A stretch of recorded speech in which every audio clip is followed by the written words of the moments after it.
Bem-vindos a mais um Mergulho Profundo. E hoje a gente vai falar de ninguém menos que William Shakespeare. Shakespeare, né? O cara, o bardo, autor de tragédias icônicas como Hamlet, Otelo, Macbeth, clássicos.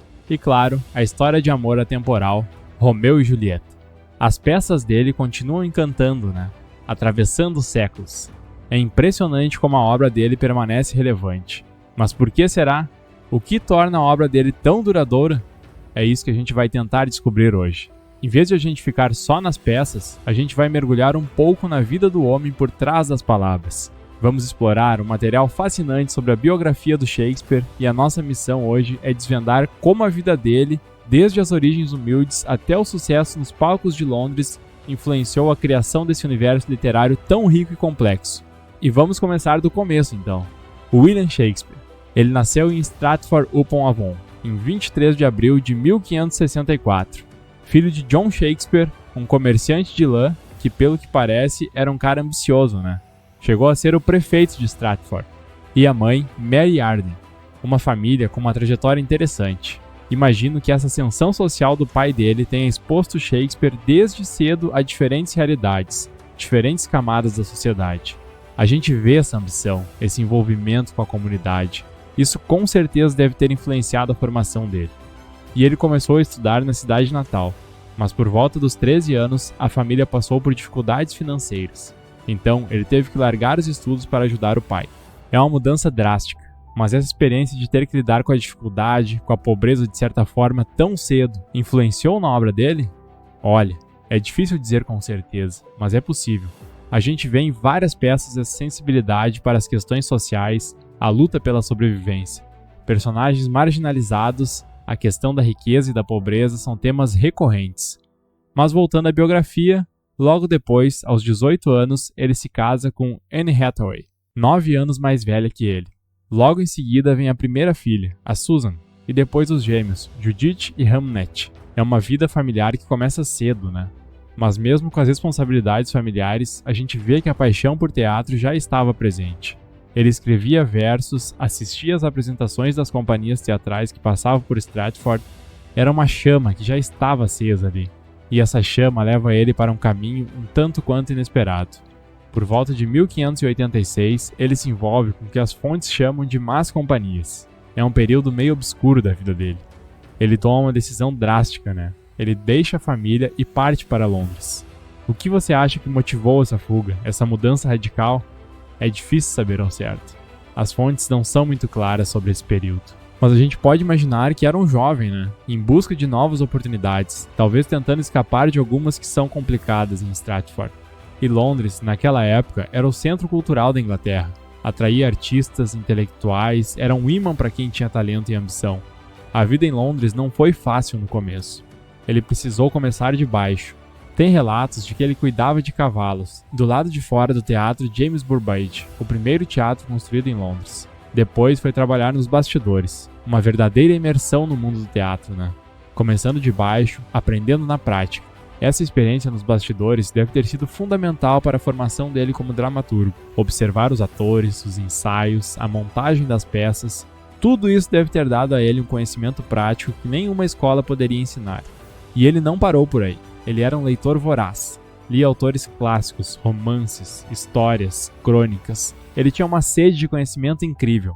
E essa combinação de experiência prática com estudo formou a base para o sucesso dele. O sucesso veio rapidamente. Ele se torna copista oficial de uma companhia teatral e chega a atuar em papéis menores. Em 1589, ele já está adaptando peças de outros autores e escrevendo a maioria das peças encenadas no famoso Globe Theatre, o palco da genialidade dele. Mas a gente tem que lembrar que essa época era difícil, né? A vida em Londres era constantemente ameaçada pela peste bubônica. Os surtos de peste fechavam os teatros e interrompiam as temporadas. Isso com certeza deve ter influenciado a produção do Shakespeare, tanto no ritmo de trabalho quanto nos temas abordados nas peças. E mesmo com todas essas dificuldades, a produção do Shakespeare é impressionante. Ele escreveu cerca de 37 peças, poemas narrativos, sonetos, tudo isso entre 1590 e 1613. É uma obra vasta, né? Que a gente costuma dividir em 3 fases. A primeira fase com as comédias, os dramas históricos, as primeiras tragédias. a fase intermediária com as grandes tragédias e as comédias mais sombrias, e a fase final com os romances, um tom mais melancólico. Vamos falar um pouco dessa primeira fase então, que vai de 1590 a 1602. Vamos lá! É um período marcado por um certo otimismo nas comédias, um foco na história da Inglaterra e tragédias que ainda carregam a marca do Renascimento. Em 1594, ele se junta a Lord Chamberlain, que depois se torna a Companhia Real. Esse vínculo com a companhia foi importante para ele. Ter um grupo fixo de atores permitiu que ele explorasse o talento deles e escrevesse papéis específicos para cada um. Isso com certeza ajudou ele a aprimorar a técnica, a criar personagens mais complexos. E a lista de peças dessa época é enorme, né? A gente tem Titus Andrônicos, a Comédia dos Erros, as primeiras partes de Henrique VI, Ricardo III, também a Megera Domada, Romeu e Julieta, Os Dois Cavaleiros de Verona, Ricardo II, Sonho de uma Noite de Verão, O Mercador de Veneza, Hamlet, Noite de Reis, entre outras. Muita coisa. E Romeu e Julieta marca a primeira grande tragédia dele. É uma peça icônica. O que você acha que Romeu e Julieta tem de tão especial? É uma história de amor, né? Mas uma história de amor que termina em tragédia. É a intensidade da paixão juvenil, mas também a fragilidade diante das convenções sociais, da violência. Shakespeare transformou um poema que já existia em algo visceral, explorando o amor, o desejo, o destino e os personagens secundários. Mercúrio, Frei Lawrence, Ama, eles dão uma profundidade à trama, né? Interessante notar que essa peça, mesmo sendo tão famosa, principalmente nos países de língua latina, ela ainda tem algumas inconsistências que mostram o autor em desenvolvimento. E logo depois, a gente tem Os Dois Cavaleiros de Verona. É uma peça baseada em um romance espanhol que fala de amizade e traição. E vale destacar a atenção às roupas que Shakespeare deu, ao luxo das vestimentas. O que será que ele queria mostrar com isso? Provavelmente uma forma de refletir o interesse pela moda que estava crescendo na sociedade elizabetana.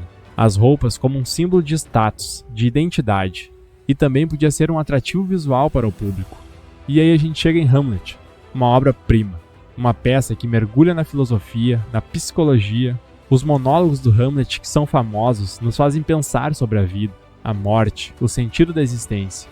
O que você acha que torna Hamlet um personagem tão fascinante, tão enigmático? O Hamlet é a personificação da dúvida, da angústia, da dificuldade de agir diante do caos. O famoso ser ou não ser é a expressão máxima dessa crise existencial. Ele é um personagem complexo, cheio de contradições.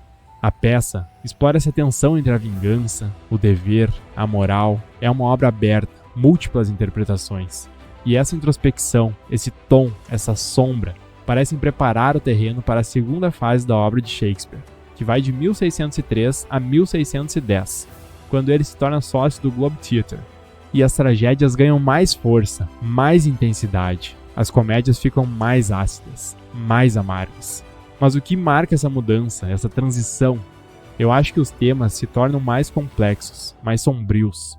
As tragédias Otelo, Macbeth, Rei Lear exploram paixões destrutivas, a ambição, a fragilidade humana, de uma forma mais crua. E as comédias como Tudo Está Bem Se Acaba Bem, ou Medida por Medida, elas investiam questões morais, de forma mais cínica, menos otimista. E nessa fase, a gente tem personagens incríveis. O Iago de Otelo, considerado um dos vilões mais cruéis, mais complexos da literatura.